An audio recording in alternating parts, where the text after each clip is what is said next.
Welcome to all प्यारे बच्चों। आज हम अपनी चैप्टर 4 को शुरू करेंगे जिसका नाम है सरल समीकरण।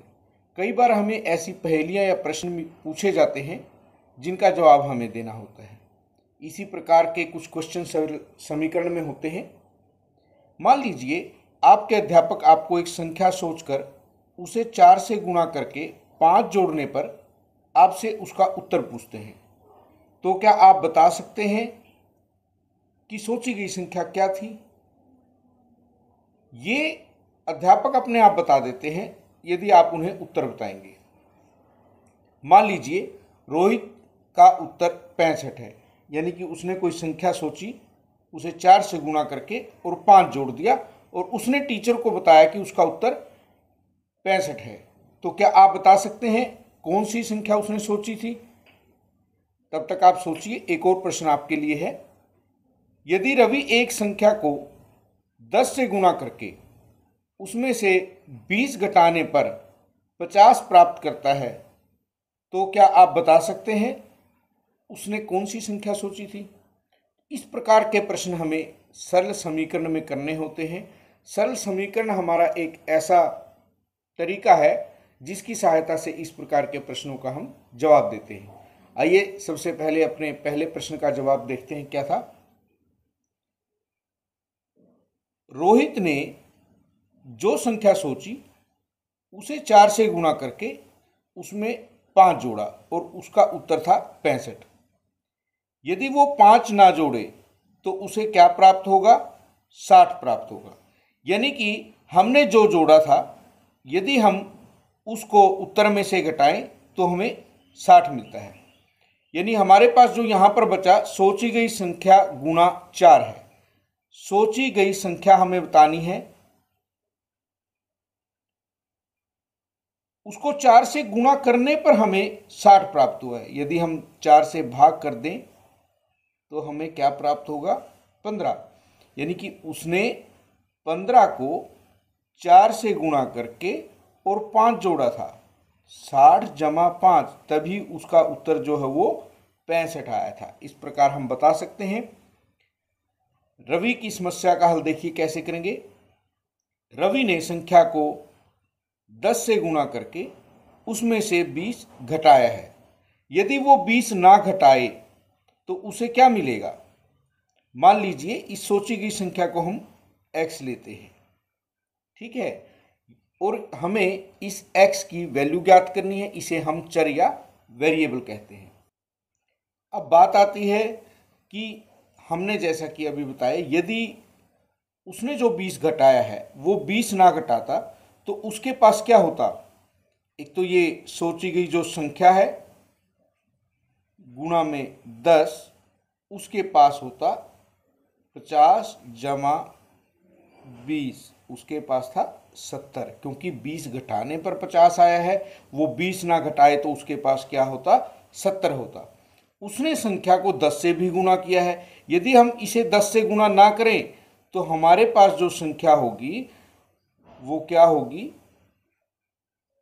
7 होगी। कहने का मतलब यदि हम 7 को 10 से गुणा करके उसमें से 20 घटाएं तभी हमारे पास 50 बचता है।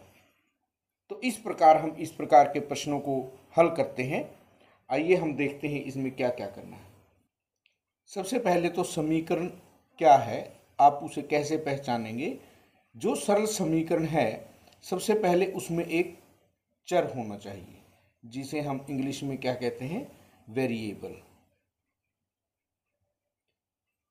वेरी का मतलब होता है चेंज, जिसका मान चेंज हो सके वो हमारा वेरिएबल है। क्योंकि यहाँ पर जो 2 है ये संख्या कांस्टेंट होती है, यहाँ पर 7 है, ये फिक्स है। 2 का मान कभी नहीं बदलेगा, 7 का नहीं बदलेगा। यहाँ पर मान बदल सकता है। यानी कि जब भी हम किसी ऐसी राशि को जो अज्ञात है उसको लेते हैं तो उसे इंग्लिश के अल्फ़ाबेट ABCDEFGHYZ किसी भी अल्फ़ाबेट से हम दिखाते हैं, उसे हम चर कहते हैं।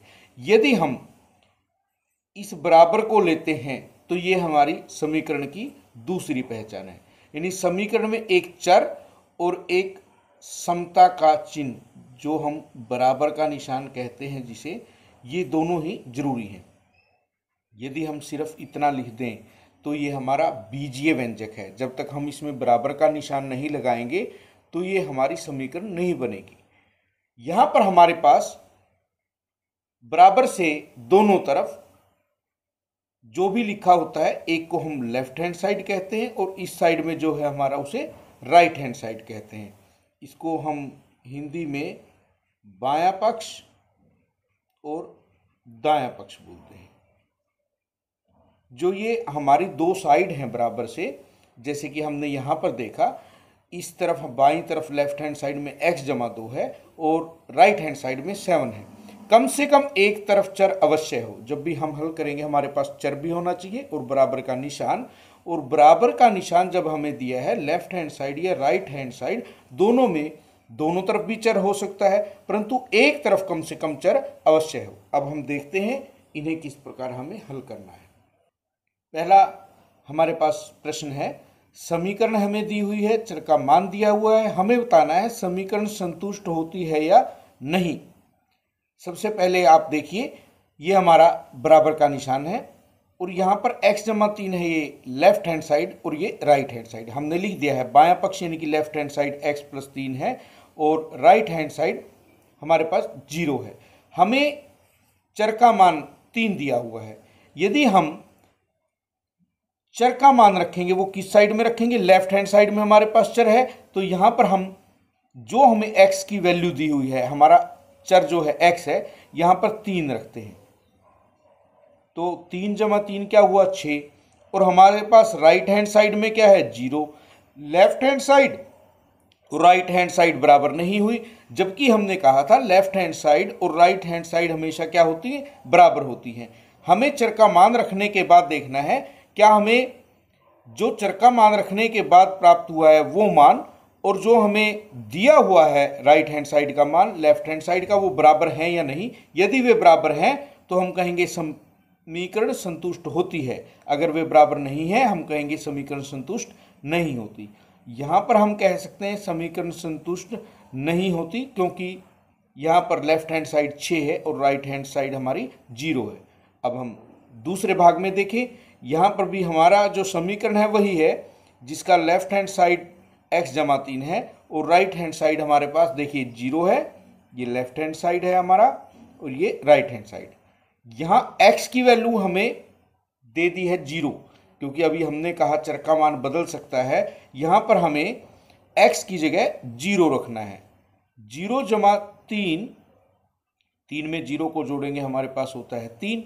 लेफ्ट हैंड साइड की वैल्यू आई 3, राइट हैंड साइड की है 0, तो हम कह सकते हैं left hand side not equal to right hand side, इनका मान बराबर नहीं है। तो इसका मतलब समीकरण जो है वो संतुष्ट नहीं होती। इसके बाद हम तीसरा भाग देखेंगे। समीकरण हमारा वही है x जमा 3 बराबर 0, ये हमारा लेफ्ट हैंड साइड और ये राइट हैंड साइड। हमने लेफ्ट हैंड साइड को लिखा है।